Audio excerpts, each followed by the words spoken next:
आप सब मेरे ऑनलाइन बहन भाइयों को फिर से एक बार प्रेज द लॉर्ड। आज तारीख है 23/11/2024 सुबह के सुंदर समय फिर परमेश्वर ने हमें जीवित रखा, रात भर अच्छा नींद दिया, फिर से मिलने का मौका दिया ताकि हम परमेश्वर के वचन को फिर से जान सकें। कितने लोग रात को सोए लेकिन सुबह नहीं उठे, क्योंकि हम परमेश्वर की दया में हमें हर चीज़ से उसने बचा के रखा। इसके लिए उसका धन्यवाद करेंगे, उसकी स्तुति करेंगे। मैं विश्वास करता हूँ जितने मेरे बहन भाई आज काम पर जाएंगे, स्कूल जाएंगे, कॉलेज जाएंगे या जहाँ भी जाएंगे, पवित्र आत्मा उनके संग रहेगा ताकि वो भी इस वचन से आशीष पा सकें, क्योंकि बाइबल के पढ़े और सुने जाने दोनों पर आशीष होती है। ये बाइबल अगर हम प्रतिदिन जैसे पढ़ रहे हैं और सुन रहे हैं तो इस तरह से हम साल भर में पूरी बाइबल पढ़ लेंगे। जितने मेरे मसीह भाई बहन हैं जो बाइबल में रुचि रखते हैं, जो परमेश्वर को आगे बढ़ाना चाहते हैं, वो सब इस वीडियो को एक दूसरे को शेयर करें ताकि लोग जान पाएँ कि बाइबल क्या कहती है। असल में परमेश्वर किसी के मुंह के कहने से नहीं है, उसके दो मुंह के निकले हुए वचनों के द्वारा जो बाइबल बताती है उनके अनुसार हमें अपना जीवन बिताना चाहिए। तो इसलिए आइए आज हम पढ़ेंगे याकूब की पत्री 5 अध्याय। इसके पढ़े और सुने जाने पर परमेश्वर की आशीष हो। मैं विश्वास करता हूँ इसके वचनों से आज हम अपने सवालों के उत्तर पाएंगे और दिन भर में ये वचन बल देगा। आमीन। हे धनवानों, सुन लो, तुम अपने अपने आने वाले कलेशों पर चिल्ला चिल्ला कर रो। तुम्हारा धन बिगड़ गया है और तुम्हारे वस्त्रों को कीड़े खा गए हैं। तुम्हारे सोने चांदी में काई लग गई है और वह काई तुम पर गवाह देगी और आग के समान तुम्हारा मांस खा जाएगी। तुमने अंतिम युग में धन बटोरा है। देखो, जिन मजदूरों ने तुम्हें खेत काटे, उसकी वह मजदूरी जो तुमने धोखा देकर रख ली है चिल्ला रही है, और लवने वालों की दुहाई सेनाओं के प्रभु के कानों में पहुंच गई है। तुम पृथ्वी पर भोग विलास में लगे रहे और बड़ा ही सुख भोगा।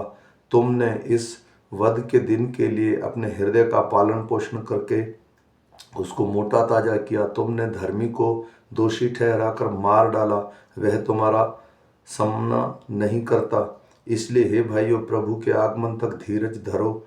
देखो, किसान पृथ्वी पर बहुमूल्य फसल और आशा रखता है कि प्रथम और अंतिम वर्ष होने का धीरज धरता है।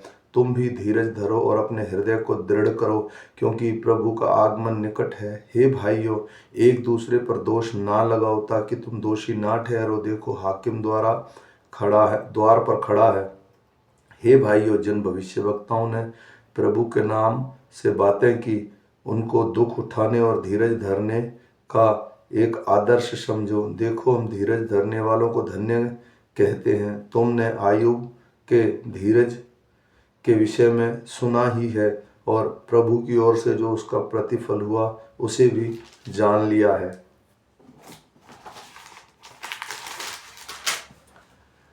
जिससे प्रभु का अत्यंत करुणा और दया प्रकट होती है।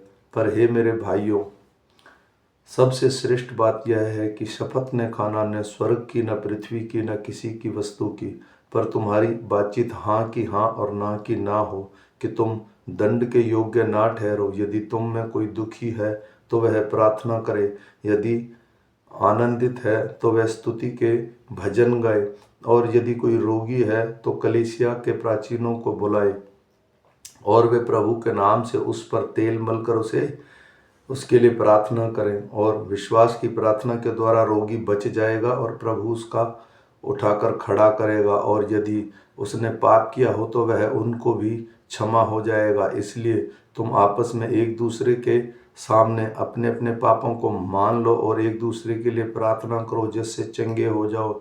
धर्मी जन की प्रार्थना के भाव से बहुत कुछ हो सकता है।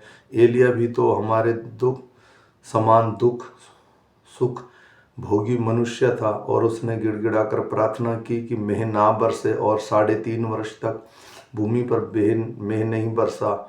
फिर उसने प्रार्थना की तो आकाश से वर्षा हुई और भूमि फलवंत हुई। हे मेरे भाइयों, यदि तुम में कोई सत्य के मार्ग से भटक जाए तो उसको फेर लाए, तो यह जान के कि कोई किसी भटके हुए पापी को फेर लाएगा, वह एक प्राण को मृत्यु से बचाएगा और अनेक पापों पर पर्दा डालेगा। आमीन, फिर आमीन। हे मेरे बहन भाइयों, ये याकूब की पत्री 5 अध्याय हमें बताती है परमेश्वर के राज्य के बारे में।